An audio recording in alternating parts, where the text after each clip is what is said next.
Hey mga idol, magandang araw nga pala sa atin lahat. Isang napakagandang umaga at araw ng Thursday na naman. Isang panibagong video at isang panibagong vlog sa atin. Siya nga pala, pauwi na nga tayo ng Quezon City na naman. At ngayon nga lang tayo makakapag voice over flower. Medyo masakit pa nga ang ngipin natin. Andito na nga tayo sa Bukawi at makikita na natin ang Philippine Arena, guys. Kadalawas naman natin, nadadaanan natin itong Philippine Arena. Kasi nga andaan natin, Lex. Musta na nga pala kayo, mga idol? Ay, sa haba-haba ng panahon at pila nga dito sa toll gate. Napakatagal naman. Ayun, buti sumulong na nga. Maulan nga lang ng konti at may ambon. Medyo masakit pa nga talaga ang aking pagbo-voice over flower. Kasi nga, yung ating pinabunot ng ngipin ay hindi pa rin talaga sariwa pa rin. Pinilit ko lang mag-voice over flower, mga idol. Ayan, dadaanan nga natin dito ang Philippine Arena at ang Philippine Sports Stadium. Nandito na nga tayo, mga idol. Buti na lang, sana walang traffic masyado sa Mindanao Avenue. Kasi nagahan naman natin ngayon ang ating luwas para hindi tayo abutan ng ulan at siksikan sa pagkukommute mamaya. At okay naman siguro, maganda daloy ng traffic ko ngayon dito. Kasi nga, nararamdaman natin na hindi naman talaga uwian. Ayun na nga, mga idol, natanaw ko na ang pinakamalaking indoor arena at may nakita pa ako. Ayun na, mga idol, dire-diretso lang tayo rito.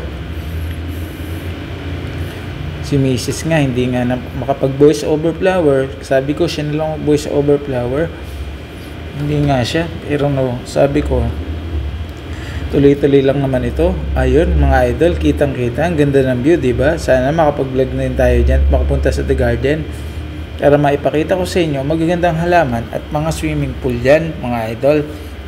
Sa next vlog natin, hayaan nyo, i-content natin yan para makita nyo naman at makapasyal tayo. At eto na nga kami sa Mindanao. Yung ang daming ginagawa rito, mga idol. Kita nyo naman ang heavy equipment na makikita natin dito at nadadaanan. Ginagawa talaga at pinapaganda ang Mindanao Avenue. Diba? Nakakatuwa lang talaga. Nung huling luwas natin, hindi pa ganito dito kasi sa Balintawak tayo dumaan nakaraan. Yan o, ang dami talaga. Tuloy-tuloy ang paggawa ng project dito, mga idol. Ayan, liliko na nga tayo dito.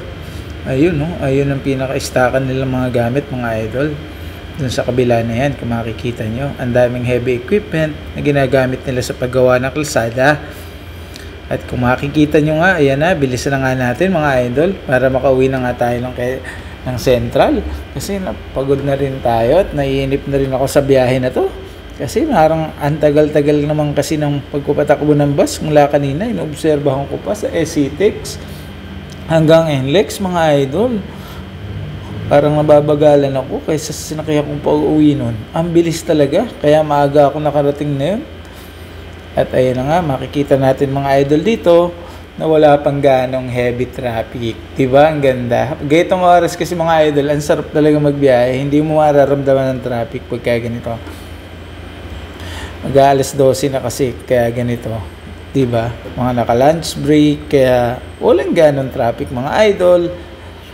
Kaya naman ako tuwan-tuwa at hindi masyadong hassle sa pagbiyahe ngayon, mga idol. Siya nga pala, maraming salamat sa patuloy niyong pagsusubscribe at paglalike sa aking video sa channel na to. Maraming salamat po. Salamat din po at naksaya na naman ang ilang oras, ilang minutong panonood ng video ko. Ayan, medyo traffic nga rito, mga idol, kung makikita natin. Pero moderate lang. Kasi ang ganda ng daloy ng sasakyan. Tingin ko makakarating siguro ako doon before 1 PM. Ayan nga. Pero dito, medyo na talaga. Pero hindi, mga idol, naka-stop lang kasi kaya medyo traffic. Pero hindi naman talaga traffic yan, mga idol. Dire-diretso lang tayo. At makikita nga natin dito ang lokal ng Mindanao Avenue, mga idol. Ayan o, ang ganda. Ayan, dire-diretso pa rin tayo rito. Ay nako, malapit na rin tayo makauwi sa Central.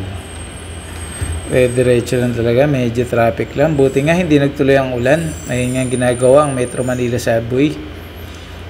Bilang kaya ito matatapos mga idol. Pero ang MRT7, ang ganda na rin.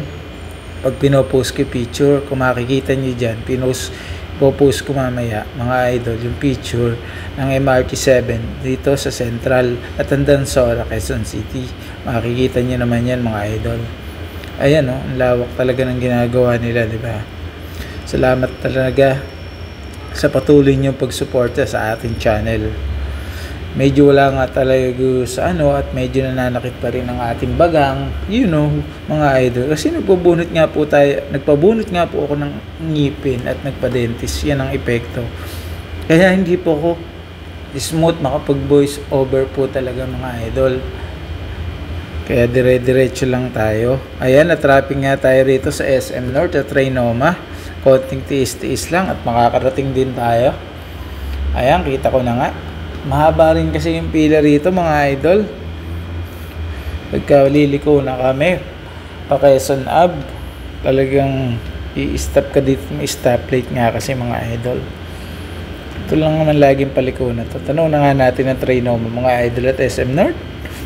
Iba, nagsibaba na nga. Dire-diretso lang naman tayo.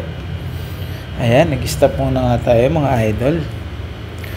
Yun nga palang buhay probinsya natin mga pinopost. Dun lang po yun sa likod bahay natin. At napakasarap ng pakiramdam pagka ganun.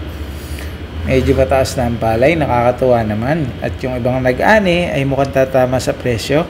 Shout out sa ating mga magsasaka sa Nueva Ecija sa patuloy na pagsisikap nyo at pagsasaka na napapakain po kami mga kaparmers. Salamat po sa ating mga kaparmers dyan sa Nueva Ecija.